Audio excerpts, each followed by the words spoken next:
क्या कभी ये ख्याल आया है कि कुछ लोग करियर में अचानक से इतनी तरक्की कैसे कर लेते हैं और वहीं दूसरी तरफ कुछ लोगों को समझ ही नहीं आता कि उनके काम में अचानक रुकावटें क्यों आने लगी। वैदिक ज्योतिष के अनुसार इन सब के पीछे दो बहुत ही रहस्यमयी शक्तियों का हाथ हो सकता है।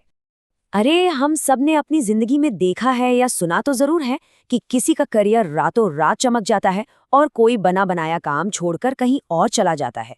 मतलब ये जो करियर का रास्ता है ये इतना अनप्रिडिक्टेबल क्यों है? ऐसा होता क्यों है आखिर?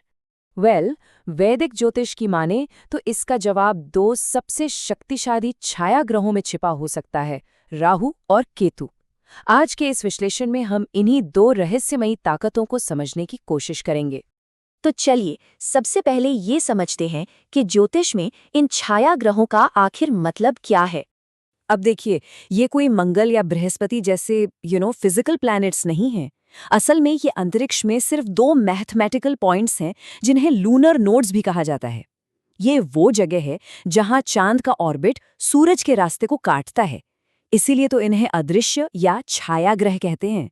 और जानते हैं, पुरानी कहानियों में तो इन्हें एक ही ड्रैगन के दो हिस्से बताया गया है, एक सिर और एक पूंछ, और यही बात इनके स्वभाव को और भी दिलचस्प बना देती है। तो राहु है ड्रैगन का सिर, और सिर का काम क्या होता है? हमेशा आगे देखना, कुछ पाना। इसकी भूख कभी खत्म नहीं होती। ये दुनिया की हर चीज, पैसा, शोहरत, ताकत पाने के जुनून को दिखाता है। और फिर आता है केतु, ड्रैगन की पूंछ। अब सोचिए, जिसके पास सिर ही नहीं है वो बाहर क्या देखेगा? उसकी नजर तो अंदर की तरफ ही होगी ना। बस इसीलिए केतु आध्यात्मिकता, डिटैचमेंट और हमारे पिछले जन्मों से मिले ज्ञान का प्रतीक है। तो मतलब साफ है, ये दोनों एक दूसरे के एकदम अपोजिट हैं, बिल्कुल उल्टे। जहां राहु हमें भविष्य और बाहरी दुनिया की तरफ खींचता है, वहीं केतु हमें अतीत और अपनी भीतरी दुनिया की तरफ ले जाता है। और शायद यही वो कॉस्मिक बैलेंस है। ठीक है, तो अब ये तो समझ आ गया कि ये हैं क्या, पर सवाल ये है कि ये करियर को आसमान पर कैसे पहुंचा सकते हैं। चलिए देखते हैं। अच्छा, जब राहु की एनर्जी सही जगह लग जाए तो ये किसी को भी जबरदस्त एम्बिशियस बना सकती है। ये लीक से हटकर सोचने की हिम्मत देती है, जिससे टेक्नोलॉजी या मीडिया जैसे फील्ड्स में जबरदस्त नाम और शोहरत मिल सकती है। और दूसरी तरफ है केतु। इसकी एनर्जी जब पॉजिटिव हो तो इंसान किसी एक चीज में इतनी गहराई तक चला जाता है कि उसका मास्टर बन जाता है। ये इंट्यूशन को बहुत तेज कर देता है, जिससे रिसर्च, हीलिंग या किसी भी आध्यात्मिक काम में महारत हासिल हो सकती है। और हाँ, ये दुनियादारी के प्रेशर से भी आज़ादी दिलाता है। वाह, ये लाइन कितनी सही है ना। इसे ऐसे समझिए कि जब इन दोनों एनर्जीज में बैलेंस होता है तो राहु आपको दुनिया जीतने का एम्बिशन देता है और केतु उसे संभालने की समझ और बुद्धिमानी। लेकिन जैसा कहते हैं ना, हर सिक्के के दो पहलू होते हैं। तो यही ताकतें जब बिगड़ जाएं तो परेशानी की जड़ भी बन सकती हैं। सोचिए, जब राहु की वो जबरदस्त भूख कंट्रोल से बाहर हो जाए तो वो लालच बन जाती है। ये एक तरह का भ्रम पैदा कर सकती है, इंसान को धोखे और शॉर्टकट के रास्ते पर ले जा सकती है, और नतीजा रातों रात मिली सफलता रातों रात मिट्टी में मिल सकती है। और केतु, अगर इसकी एनर्जी नेगेटिव हो जाए तो ये इंसान को दुनिया से काट सकती है।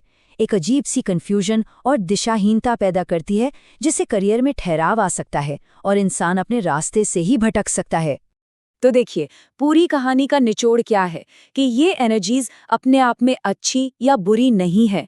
राहु आपको एम्बिशन से सक्सेस भी दिला सकता है और लालच से डुबा भी सकता है, और केतु फोकस से आपको मास्टर भी बना सकता है और उदासीनता से करियर में ठहराव भी ला सकता है।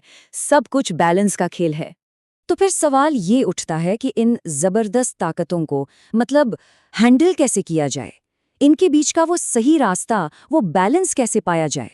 ज्योतिष के हिसाब से इसका सीक्रेट इन्हें अच्छा या बुरा समझने में नहीं है, बल्कि ये समझने में है कि ये एक एम्पलीफायर की तरह है। हमारे अंदर जो पहले से है, ये बस उसे कई गुना बढ़ा देते हैं। अगर अंदर एम्बिशन है तो राहु उसे आसमान तक ले जाएगा। अगर अंदर वैराग्य है तो केतु उसे और गहरा कर देगा। तो फिर रास्ता क्या है? 3 सिंपल स्टेप्स हैं। पहला, एक्सेप्ट कीजिए कि ये एनर्जीज हैं और पावरफुल हैं। दूसरा, अपनी एम्बिशन और अपनी इंट्यूशन दोनों को एक पॉजिटिव दिशा दीजिए। और तीसरा और सबसे जरूरी, अपनी दुनियादारी के गोल्स और अपनी मन की शांति के बीच एक बैलेंस खोजिए। तो आखिर में ये एक सवाल हमारे सामने खड़ा होता है, क्या राहु और केतु हमारे भाग्य को लिखते हैं या फिर वो सिर्फ एक आईना है जो हमें हमारी ही आत्मा की सच्चाई दिखाते हैं? शायद इसका जवाब हर किसी को अपने अंदर ही खोजना होगा।